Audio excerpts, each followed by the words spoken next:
महाविकास आघाडीतलं आपण ज्यांना घटक पक्ष मानतोय वंचित बहुजन आघाडी त्यांचेच नेते असं म्हणतात की युतीच्या संदर्भातली चर्चा अजून बाकी आहे. आपण जर कुठे आपल्या पदाधिकाऱ्यांना किंवा कार्यकर्त्यांना बोलवलं तर जाऊ नका असा त्यांनी सल्ला दिलाय. बाळासाहेब आंबेडकरांचं वक्तव्य जे आहे ते मी ऐकलं आणि ही प्रत्येक पक्षाची एक शिस्त असते की आघाडीमध्ये चर्चा सुरू आहे, काही चुकीच्या भूमिका कोणी घेऊ नयेत व्यासपीठावर जाऊन. त्याच्यामुळे त्या बाळासाहेबांच्या त्या वक्तव्याकडे तुम्ही त्या चुकीच्या अर्थानं पाहू नका. आज प्रत्येक ठिकाणी शिवसेना, काँग्रेस, राष्ट्रवादी काँग्रेस आणि बहुजन आघाडी, वंचित बहुजन आघाडीचे कार्यकर्ते ते एक दिलानं काम करताना दिसतात. सामाजिक काम तर आम्ही एकत्रच करतो, भागाभागामध्ये आम्ही एकत्र काम करतोच आहोत ना. त्यासाठी आमच्या पक्षाच्या लोकांना आदेशाची गरज नाही आणि इतर कोणाला आदेशाची गरज नाही. राजकीय निर्णय जेव्हा व्हायचे तेव्हा होतील, राजकीय निर्णय हे होतच असतात. पण एक लक्षात घ्या, आम्हाला असं सांगावं लागत नाही की इकडे जाऊ नका, तिकडे जाऊ नका. आंबेडकरी जनता जी आहे, वंचित बहुजन पक्ष म्हणून म्हणत नाही की एक ही जी जनता आहे आंबेडकर विचारसरणीची, त्यांची मानसिकता आहे, त्यांची भूमिका आहे. मी गावागावात पाहतो की या वेळेला प्रकाश आंबेडकर साहेबांनी हुकुमशाहीचा पराभव करण्यासाठी, संविधानाच्या रक्षणासाठी महाविकास आघाडी बरोबर त्या प्रवाहात सामील व्हायला हवं, ही राज्यभरातील लोकांची अपेक्षा आहे आणि भावना आहे. आणि त्यानुसार बाळासाहेब आंबेडकर हे राज्यात जिथे जातील तिथे अत्यंत जोरात हीच संविधान रक्षणाची भूमिका मांडतायत आणि लोक त्यांना प्रतिसाद देत आहेत.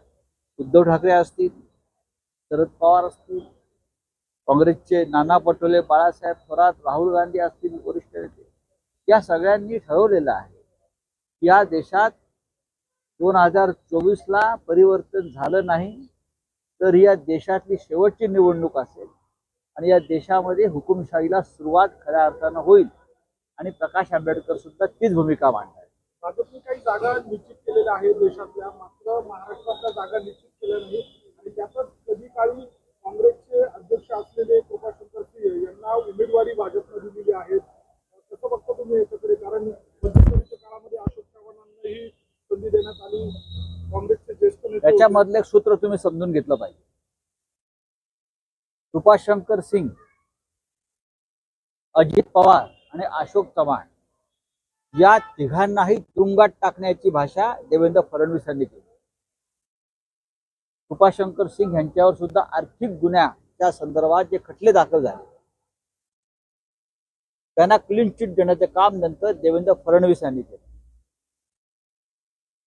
उत्पन्नापेक्षा जास्त संपत्ती किंवा गैरमार्गाने मिळवलेली संपत्ती, अशा प्रकारचे ईडी आणि सीबीआयचे खटले, यूओडब्ल्यूचे खटले हे कृपाशंकर सिंगवर होते.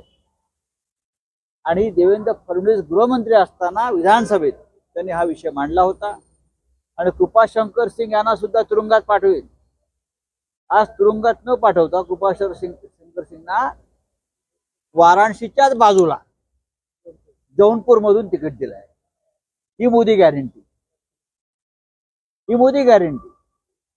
त्यांना तुरुंगात टाकायचं, त्यांना भाजपचं उमेदवार करायचं, ही मोदी गॅरंटी. अजित पवार यांना शिखर बँक घोटाळ्यामध्ये क्लीन चिट दिली, ही मोदी गॅरंटी. अशोक चव्हाण यांना राज्यसभेवर घेतलं, तुरुंगात टाकायचं होतं, ही मोदी गॅरंटी. तेव्हा भविष्यामध्ये 195 मध्ये जवळजवळ 70च्या आसपास लोक हे कृपाशंकर पद्धतीचे आहेत. आणि उरलेला सुद्धा यादीमध्ये असेच लोक असतील जे मूळ काँग्रेस, राष्ट्रवादी काँग्रेस, शिवसेना, स्वतःचं काय आहे भाजपकडे? मोदी इतके मोठे नेते आहेत, स्वतःचं काय आहे? सांगावं देवेंद्र फडणवीसांनी. पण अजून महाराष्ट्र प्रकरणी इतर बँक घोटाळा प्रकरणी अजित पवारांना एक प्रकारे क्लीन चिट देण्याचा प्रयत्न पोलिसांच्या माध्यमातून झाला. मात्र त्या सगळ्या संदर्भामध्ये ईडीने स्वतः त्यावर आक्षेप घेतला. ईडीची अडचण झाली म्हणायची की पोलिसांनी बदलची भूमिका घेतली, त्याच्यामुळे त्यांना क्लीन चिट दिल्याचं मी वाचलंय. या शिखर बँक घोटाळ्यामध्ये देवेंद्र फडणवीस अजित पवार यांना चक्की पिसायला तुरुंगात पाठवणार होते. साधारण 40,000 कोटीचा घोटाळा केला अजित पवारांनी, असं देवेंद्र फडणवीस आणि भाजपचं म्हणणं आहे, आमचं नाही. आणि त्या बदल्यात त्यांना तुरुंगात पाठवायचं ठरलं होतं. कोणत्या कोठडीत ठेवणार नवाब मलिक यांच्या बाजूला हे सुद्धा फडणवीस सांगत होते. मग आता काय झालं? एक तर पुरावे कुठे आहेत? देवेंद्र फडणवीस आणि पुरावे गिळले का? गिळून ढेकर दिले का पुरावे? असे पुरावे नष्ट करणं एखाद्या गुन्ह्याचे, ते वकील आहेत फडणवीस, पुरावे नष्ट करणे हा सुद्धा अपराध आहे आणि त्याबद्दल फडणवीसांवरती गुन्हा दाखल व्हायला पाहिजे. माझं बोलणं व्हायचं आहे. आणि जर आता क्लीन चिट दिली असेल आणि फडणवीसांनी आरोप केले होते अजित पवारांवर, तुरुंगात टाकण्याची भाषा केली आणि त्यानुसार गुन्हे दाखल झाले आणि आता तुमचं गृह मंत्रालय त्याला क्लीन चिट देत आहे. माझं श्रीमती सुनेत्रा अजित पवार यांना आव्हान आहे, त्यांनी आपल्या नवऱ्याची जी बदनामी झाली त्याबद्दल देवेंद्र फडणवीस यांच्यावर अब्रू नुकसानाचा खटला दाखल केला पाहिजे.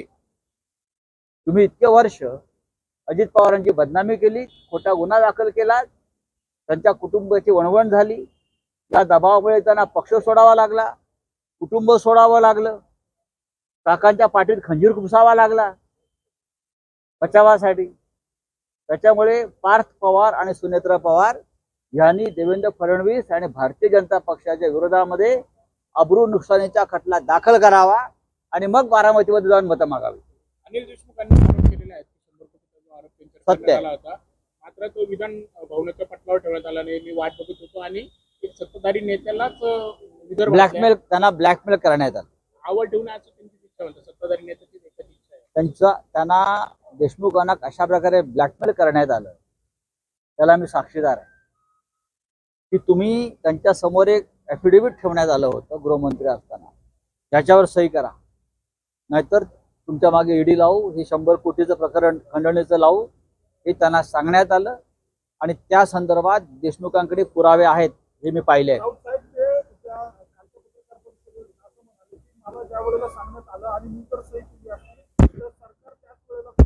करायचे त्यांना ब्लॅक होय, त्यांनी त्यांच्यावरती देशमुखांवर दबाव होता त्यांच्या ॲफिडेव्हिट मध्ये, ते जे आरोप आहे 100 कोटीचे, त्या संदर्भात ह्या नेत्यांची नावं तुम्ही घ्या की त्यांच्या सांगण्यावरून मी हे 100 कोटीचं जे काय आहे खंडणी गोळा करतो आहोत. हे संपूर्ण बनाव आणि खोटा तो दावा होता. देशमुख साहेब झुकले नाहीत बरं का, ते लढत राहिले आणि शेवटी सुटले.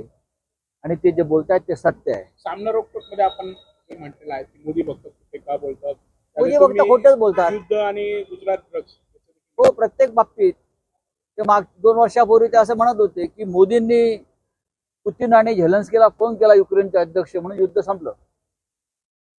किती खोटं बोलावं माणसं. युद्ध अजून सुरू आहे, युद्धाला 2 वर्ष झाली.